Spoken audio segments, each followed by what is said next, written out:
자, 우리 다솜이들 오늘 현장 체험학습은 어떻게 즐거웠는지 모르겠네요. 자, 그럼 사회학습 시작하도록 하겠습니다.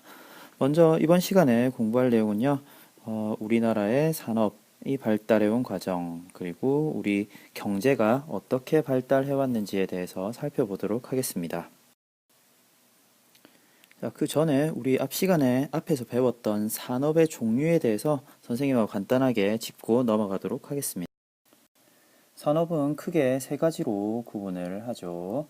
농부나 어부들처럼 자연에서 직접 자원을 구하는 1차 산업과, 그죠? 그리고 1차 산업에서 구한 재료를 재가공해서 제품을 만드는 2차 산업이 있습니다. 그리고 1차 산업과 2차 산업에서 만든 제품을 판매하거나 수송하거나 사람들의 편리를 위해서 서비스를 제공하는 3차 산업으로 나눌 수가 있습니다. 자, 그러면 여러분들 1차 산업의 종류 다시 한번 보도록 하고요. 네, 2차 산업의 종류도 다시 한번 보도록 하세요. 그리고 3차 산업, 다른 말로 서비스업이라고도 합니다. 3차 산업의 종류도 다시 한번 살펴보도록 합니다.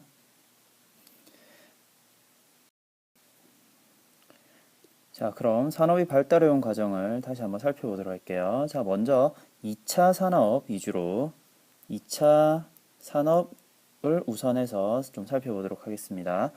1960년대 이전에 우리나라는 농업 중심 국가였죠. 1962년 경제개발 5개년 계획, 자, 박정희 대통령, 고 박정희 대통령, 박근혜 대통령의 아버지죠. 박정희 대통령이 추진했던 경제개발 5개년 계획이 시작된 이래 기술이나 자본이 부족했을 때에는 옷, 신발 등을 생산하는 경공업, 가벼운 공업이죠. 2차 산업 중에서 가벼운 것들, 옷, 신발 등을 생산하는 경공업이 발전하였습니다. 그림을 보면 이런 거죠. 섬유산업 여러분도 잘 알다시피 옷 만드는 거, 옷감이나 옷을 만드는 걸 섬유산업이라고 하고요.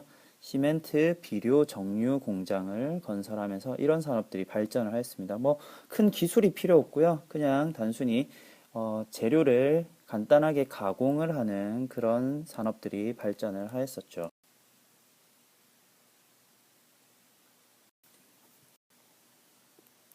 1970년에서 80년대에는요, 기술과 자본을 갖추게 되었습니다. 그러면서요, 석유화학 공장은요, 석유를 이용해서요, 여러 가지 우리 생활에 필요한 제품을 만드는 공장을 이야기하는데요. 대표적인 게 뭐 합성, 플라스틱, 그리고 고무 같은 것들이 여기에 포함이 됩니다. 그리고 조선소는 배 만드는 곳이죠. 잘 알죠. 제철 공장은 철을 만들고 재련하는 곳을 이야기합니다. 제철 공장 등을 하면서 중화학공업이 발달하기 시작하였습니다.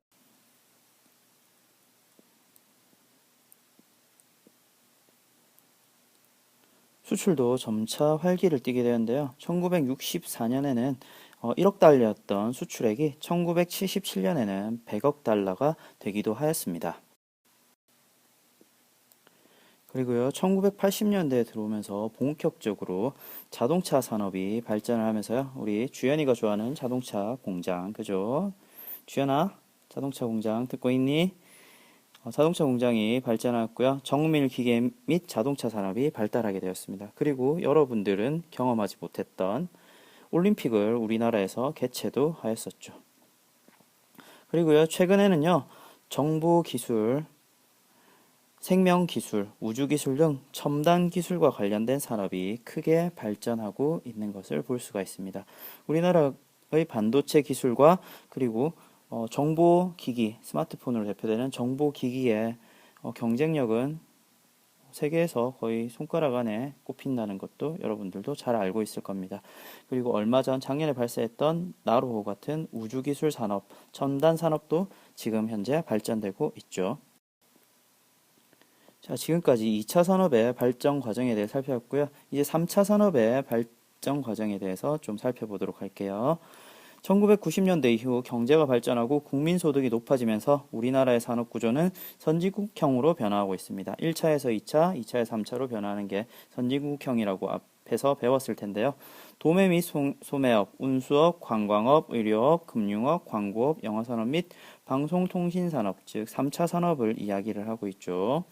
3차 산업의 비중이 점차 높아지고 있다 하는 것까지 살펴보면 되겠습니다. 앞에서 2차, 3차 산업의 성장 과정을 살펴봤고요. 1차 산업이 섭섭하겠죠. 이제 1차 산업의 성장 과정에 대해서 간단하게 살펴볼게요. 경제가 성장하면서 농업과 어업과 같은 산업의 모습도 많이 변화하였습니다. 옛날에는 농사를 지을 때 사람이나 가축의 힘을 이용했지만 오늘 과학관에서도 아마 체험을 했을 거예요. 쟁기 같은 거 끌고 했었죠. 주녀가, 그지? 오늘날에는 기계를 많이 사용을 하죠. 트랙터나 아니면 경운기 같은 기계를 많이 사용하고요. 농사를 짓는 방식도 변화하고 있습니다. 한라봉과 같은 새로운 종자, 한라봉이나 천혜향 같은 새로운 종자를 개발하여 수확량을 늘리려고 노력을 하고 있고요. 어업의 모습도 예전에는 가까운 바다에서 단순히 낚시나 그물을 던져 고기를 잡던 것이 오늘날에는 먼 바다, 원양어업이라고 하죠. 멀원 바다양, 원양어업, 먼 바다에 나가 첨단 기술 어떤 것들이 있을까요? 첨단 기술 여러분들이 잘 아는 GPS나 아니면 전파를 이렇게 쏘아서 물고기가 있는 위치를 파악해주는 어군 탐지기 같은 최신 기술을 이용해서 수산물을 잡아오고 있죠. 그리고 예전에는 잡는 어업에서 이제는 기르는 어업인 양식 기술을 개발하는 등 점점 계속해서 변화하고 있다는 것까지 살펴봤습니다. 1차 산업과 2차 산업, 3차 산업의 변화 모습을 살펴봤고요. 앞으로는 어떤 산업이 인간 생활을 변화시킬지, 그리고 어떤 산업이 우리 생활을 조금 더 편하게 할지, 미래에 여러분들이 성인이 되었을 때 어떤 산업에 몸을 담고 어떤 산업이 우리 경제를 발전시킬지에 대해서 여러분들이 수업 시간에 친구들과 토의 활동을 할 겁니다. 그리고 미래 사회를 이끌어갈 산업 혹은 제품을 여러분들이 직접 개발해 보도록 할게요. 그래서 여러분들은요, 집에서 무엇을 하느냐? 미래에 인기가 있을 만한 제품을 한번 생각을 해보세요. 미래에 사람들에게 인기가 있을 만한 제품은 우리 경제를 발전시키는 하나의 원동력이 될 테니까요. 여러분들이 잘 생각해보고 수업 시간에 그걸 가지고 발표를 해보는 시간을 가지도록 하겠습니다. 자, 과제입니다. 이거를 생각을 해오면 되겠습니다. 자, 여기까지 하고요. 현장학습 다녀오고 플립 클래스룸 강의까지 듣는다고 고생이 많았습니다. 내일 봐요.